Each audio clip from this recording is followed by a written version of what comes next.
جب اسماعیل گھر پہ آ جائیں تو ان سے کہنا ایک بزرگ آدمی آیا تھا، ایک بوڑھا آدمی آیا تھا، اس نے تمہیں سلام کہا ہے اور ایک مشورہ دیا ہے کہ اپنے گھر کی چوکھٹ بدل لو. چوکھٹ سمجھتے ہو نا؟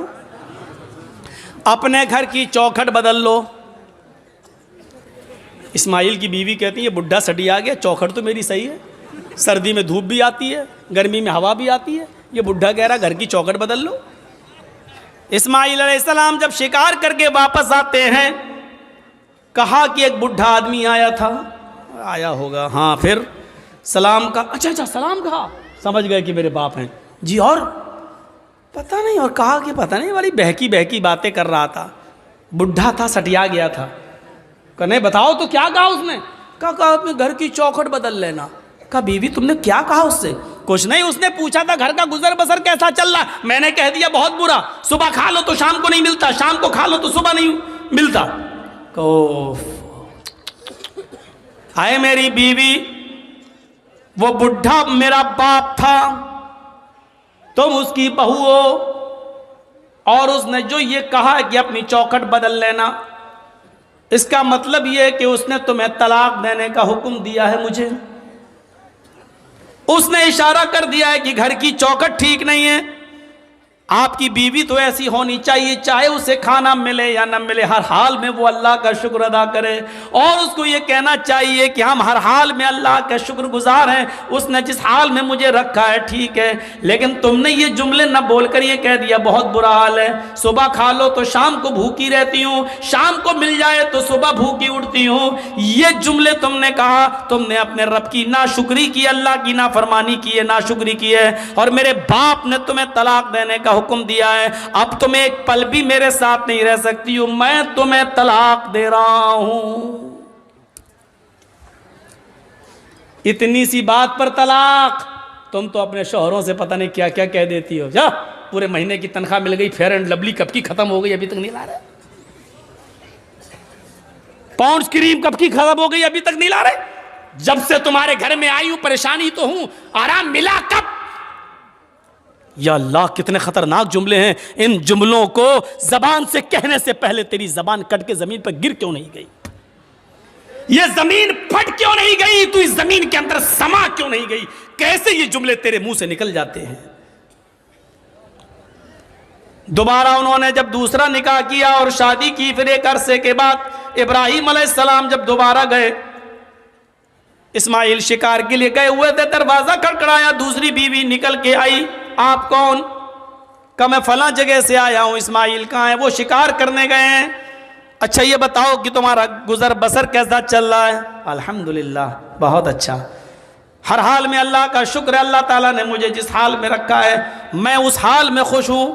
ابراہیم علیہ السلام نے کہا جب اسماعیل آ جائیں تو کہہ دینا ایک بزرگ آیا تھا، اس نے تمہیں سلام کہا ہے اور کہا ہے کہ اپنے گھر کی چوکھٹ کو برقرار رکھنا. ٹھیک ہے گھر کی چوکھٹ.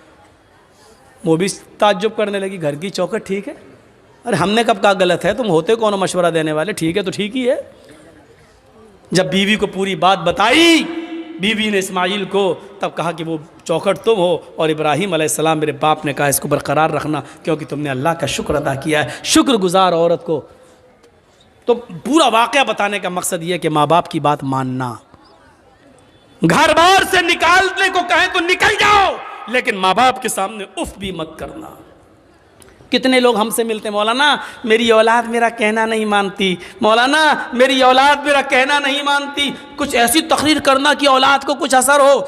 حضرت عمر فاروق کے پاس ایک شخص آتا ہے، حضرت عمر فاروق کے پاس ایک صحابی آتے ہیں اور کہتے ہیں کہ امیر المومنین میرا بیٹا دن پہ دن نالائق ہوتا جا رہا ہے، دن پہ دن میرا بیٹا نافرمان ہوتا جا رہا ہے، اس کو آپ بلائیے اور اس کو سمجھائیے.